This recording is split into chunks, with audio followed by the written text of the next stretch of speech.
नमस्कार, मैं प्रशांत और आप देख रहे हैं द एचडी न्यूज। देखिए, बिहार के एक कदावर नेता हैं आरसीपी सिंह। आरसीपी सिंह एक समय नीतीश कुमार के सबसे विश्वासी नेता थे। कहा जाता था कि आरसीपी सिंह जदयू में नंबर 2 पर हैं और नीतीश कुमार के उत्तराधिकारी भी हो सकते हैं। लेकिन आरसीपी सिंह के साथ फिर नीतीश कुमार के रिश्ते खराब हुए। आरसीपी सिंह ने फैसला किया कि नीतीश और जदयू से नाता तोड़ लिया जाए और बीजेपी में शामिल हो गए। आरसीपी सिंह बीजेपी में शामिल हो गए। उस दरमियान नीतीश कुमार के ऊपर खूब हमलावर रहा करते थे। ये उम्मीद लगने लगा था कि बीजेपी कोई बड़ा पद दे सकती है आरसीपी सिंह को, लेकिन आरसीपी सिंह पर बीजेपी ने कोई इंटरेस्ट नहीं दिखाया। बीजेपी के सदस्य के तौर पर आरसीपी सिंह तो रहे, लेकिन कोई बड़ी जिम्मेदारी बीजेपी में नहीं मिली आरसीपी सिंह को, जिसके बाद से आरसीपी सिंह निराश हो रहे थे। आरसीपी सिंह अपने गांव लौट गए, अपने गांव में ही रह रहे थे। लेकिन कुछ समय पहले ही मैंने खबर चलाई कि आरसीपी सिंह पटना लौट रहे हैं। आरसीपी सिंह पटना लौटने के साथ एक और खबर चलाई थी मैंने कि नीतीश कुमार की पार्टी से अलग होने के बाद आरसीपी को जब बीजेपी में भी कुछ नहीं मिला तो अब नई पार्टी बनाने के फिराक में है आरसीपी सिंह, जिसको लेकर ये भी सामने आने लगा था कि कोई कार्यालय भी आरसीपी सिंह ने ढूंढ रखा है। लेकिन अब कल एक बयान आया आरसीपी सिंह का, जो एक बार फिर से बिहार की राजनीति में इस सवाल को खड़ा कर रहा है कि क्या आरसीपी सिंह नीतीश कुमार के पास वापस लौट रहे हैं। मैं आपको बता दूं कि आरसीपी सिंह से सवाल पूछा गया बिहार के अपराध ग्राफ को लेकर। इस पर आरसीपी सिंह ने साफ तौर पर जो बयान दिया, उसे सुनकर तो ऐसा लगता है कि आरसीपी सिंह की नजदीकी नीतीश कुमार से घुस रही है।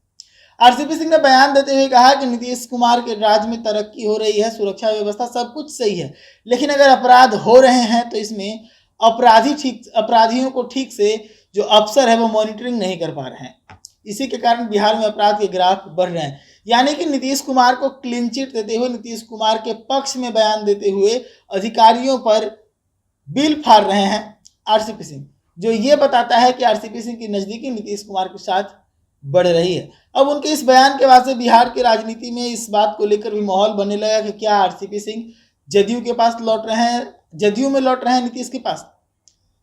तो मैं आपको बताऊं कि कुछ समय पहले ही आरसीपी सिंह अपने गांव से पटना लौटे हैं। खबर ये थी कि आरसीपी सिंह अब अपनी नई पार्टी बनाएंगे, क्योंकि जदयू का साथ वो छोड़ गए। राजद में जाना उन्हें गवारा नहीं, बीजेपी ने उन्हें स्वीकारा नहीं, तो अब नई पार्टी बनाएंगे और नई पार्टी बनाकर ही अपना आगे का गुजारा करेंगे।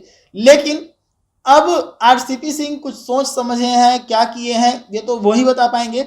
लेकिन आरसीपी सिंह के जो बयान अब आ रहे हैं, पिछले 2-3 दिनों में कुछ बयानात आए हैं जो नीतीश कुमार के पक्ष में आ रहे हैं। वो नीतीश कुमार के तरफ सॉफ्ट कॉर्नर अपनाते हुए आरसीपी सिंह नजर आ रहे हैं।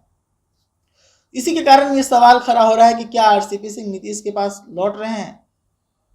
इस सवाल का जवाब बहुत जल्द मिलेगा और हम आपको जरूर बताएंगे। लेकिन मैं आपको बता दूं कि आरसीपी सिंह वही है जो कभी नीतीश के सबसे बड़े सलाहकार हुआ करते थे, सबसे करीबी नेता हुआ करते थे, जदयू में नंबर 2 के नेता कहलाते थे, नीतीश के सबसे भरोसेमंद नेता हुआ करते थे। लेकिन जब मन फूटा तो नीतीश का साथ ही न छूटा, बल्कि जदयू भी छोड़ गए और नीतीश के ऊपर बयानबाजी करना शुरू कर चुके थे। लेकिन आरसीपी सिंह के साथ खेला तब हो गया जब नीतीश कुमार ने तेजस्वी का साथ छोड़ इंडी गठबंधन से नाता तोड़ बीजेपी के साथ आए और एनडीए में सरकार बनाए, तो आरसीपी सिंह की महत्व कम होने लग गई।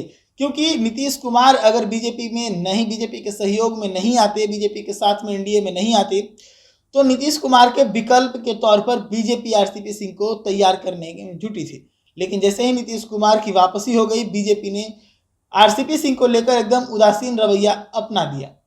अब ऐसे में आरसीपी सिंह के पास यही रास्ता बचा था कि या तो वो पार्टी नई बना लेते या फिर नीतीश के पास वापस लौट चलते। तो जल्द ही साफ होगा कि आरसीपी सिंह नीतीश के पास लौट रहे हैं या फिर नई पार्टी बनाने से पहले एक वार्निंग चेतावनी दे रहे हैं बीजेपी और जदयू को। ऐसे तमाम खबरों के लिए जुड़े रहिएगा द न्यूज़ के साथ। धन्यवाद।